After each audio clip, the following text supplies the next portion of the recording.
Assalamualaikum, jumpa lagi di channel Jurus Digital, balik lagi di Start from the Bed. Kemarin kita sudah membahas tentang SEO dan SEM, ya. Mungkin teman-teman bingung ya kalau saya cuman ngobrol aja SEO itu bagaimana, SEM bagaimana. Kita contohin mungkin ya hari ini. Saya contohin, kita pakai kata kunci yang sama deh, sepatu. Jadi kita buka google.com ya. Ini kita cari di sini sepatu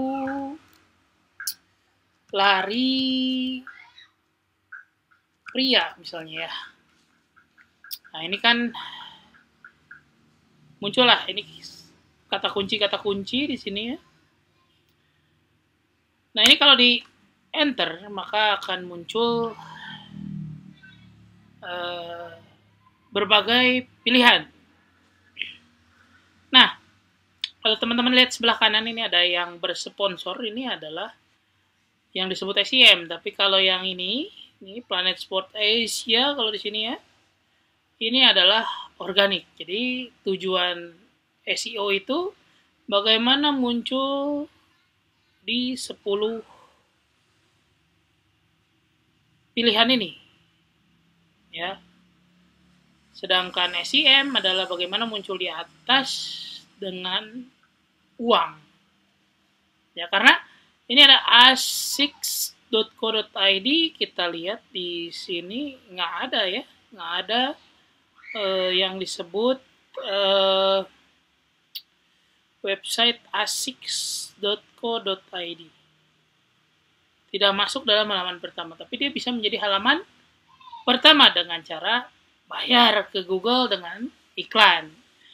Jadi ketika orang ada yang menulis sepatu lari pria, maka produk mereka muncul. Tapi apakah akan laku? Tentu tidak. Ya. Contoh kan ini ada ya di halaman pertama.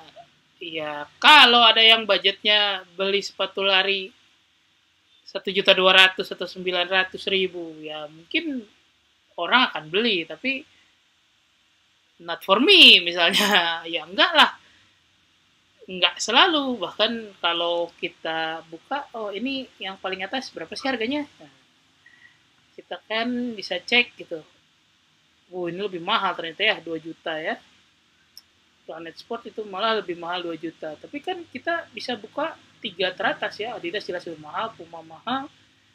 Coba kita cari yang lebih murah.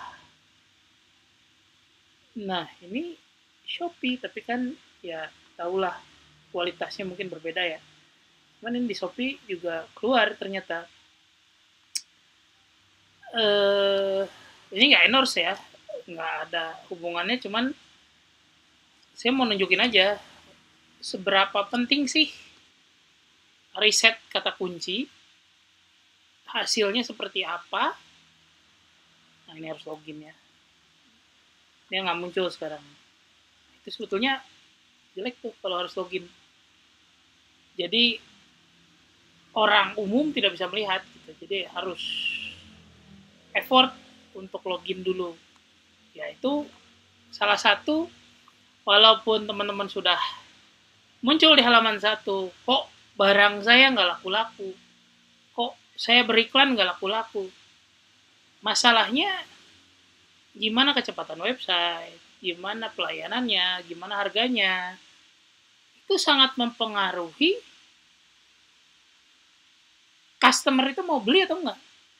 Kalau tidak memenuhi syarat atau wishlistnya customer, satu kan customer pengen mudah checkoutnya, kedua dia pengen harganya sesuai dengan yang dia butuhkan, ya barangnya sesuai dengan yang dia butuhkan, harganya cocok sama dia, pengirimannya tidak memakan ongkir yang banyak ya. Kalau itu semua memenuhi, kualitasnya bagus, orang akan beli dengan sukarela. Tapi kalau tidak memenuhi, walaupun push dengan iklan, kita iklan,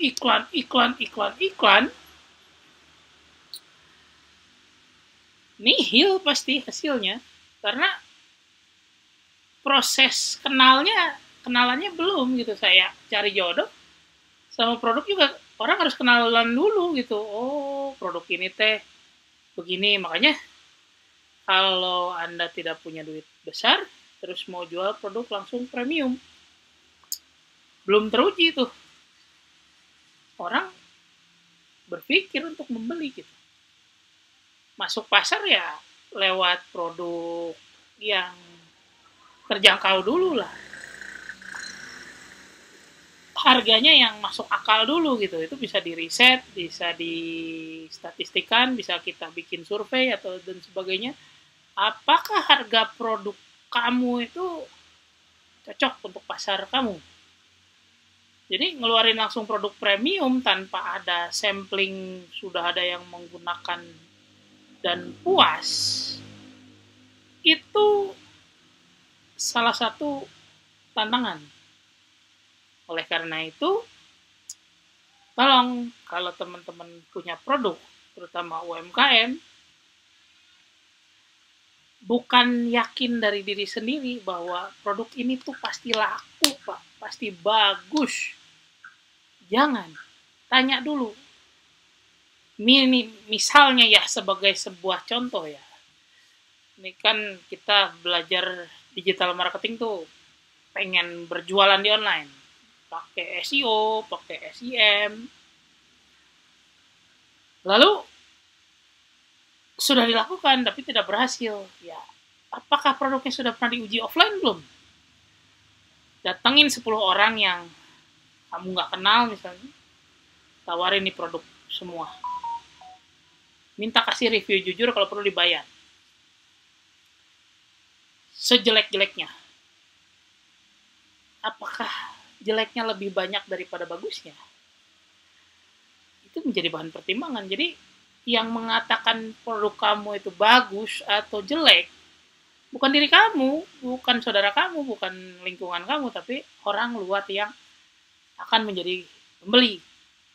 Karena itu jangan tertipu sama bayangan, mimpi yang tanpa ukuran. Harus mengukur produk kita tuh, produk yang kita akan keluarkan tuh cocok nggak buat pasarnya. Pasar butuh nggak pertama? Oke, butuh. Cocok nggak harganya? Sesuai nggak ekspektasi pembeli dengan barang kita jual kualitasnya? Kalau itu sesuai, kayak bahasa ada harga ada barang, ya sesuai gitu. Ketika tidak sesuai, komen negatif akan meningkat, penjualan akan bagus. Bahkan orang akan ragu untuk mencoba. Tapi kalau komennya bagus, walaupun belum terkenal, orang akan mencoba. Di mana menciptakan komentar itu? Iya, di marketplace saat ini. Karena apa? Real, orang beli, ada transaksinya, ada testimoninya, langsung mereka isi di sana. Makanya kalau awal berjualan, ya spill-spillnya sosmed 1, marketplace 1, jualan aja gitu, dengan 2 senjata itu di awal, tanpa iklan, organik, sampai sudah menghasilkan omset, barulah kita mulai yang namanya SEM atau beriklan itu. Barulah mengembangkan ada website dan sebagainya. Nah, jadi UMKM jangan terlalu terburu-buru, tapi gunakan yang ada dulu, yang free, hanya mengandalkan kuota internet dan waktu kita upload, waktu kita belajar tentang SEO, organik saja dulu, rutin saja dulu untuk posting, alirkan traffic organik ke tempat jualan kita. Nah, mungkin hari ini segitu dulu. Kalau ada pertanyaan atau ide konten, silahkan masukkan di kolom komentar. Dari saya sekian, sampai jumpa lagi. Assalamualaikum warahmatullahi wabarakatuh.